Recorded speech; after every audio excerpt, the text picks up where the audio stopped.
ভারতের সঙ্গে rail connectivity নিয়ে বিএনপি মিথ্যা তথ্য দিচ্ছে বলে অভিযোগ করেছেন তথ্য সম্প্রচার প্রতিমন্ত্রী মোহাম্মদ আলী আরাফাত। দুপুরে সচিবালয়ে সংবাদ সম্মেলনে তিনি বলেন, প্রধানমন্ত্রী ভারত সফরে সমঝোতা স্মারকের বিষয়গুলোকে নিয়ে বিভিন্ন সামাজিক যোগাযোগ মাধ্যমে ক্ষেত্র বিশেষ কিছু মূলধারার গণমাধ্যমে ভুল তথ্য চলে এসেছে। বিএনপি ও জামায়াতের পক্ষ থেকেও বিভিন্ন স্তরের নেতাকর্মীরা অপপ্রচারে লিপ্ত হয়েছেন। সর্বশেষ বিএনপি মহাসচিব মির্জা ফখরুল ইসলামও সেই অপপ্রচারে।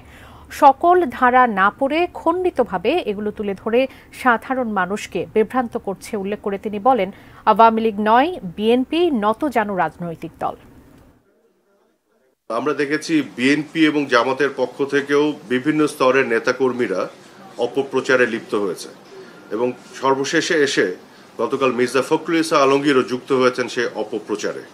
গতকাল তিনি একটি প্রেস কনফারেন্সে যে বক্তব্যগুলো দিয়েছেন এগুলো একেবারেই অসত্য এবং ডাহা মিথ্যা কথা, এবং সমঝোতা স্মারকের সকল ধারা উনি হয়তো পড়েননি, বা যারা এই অপপ্রচার করছেন তারা সকল ধারা পড়েননি। সকল ধারা না পড়ে না বুঝেই খণ্ডিতভাবে তারা এগুলো তুলে ধরে সাধারণ মানুষকে বিভ্রান্ত করছে।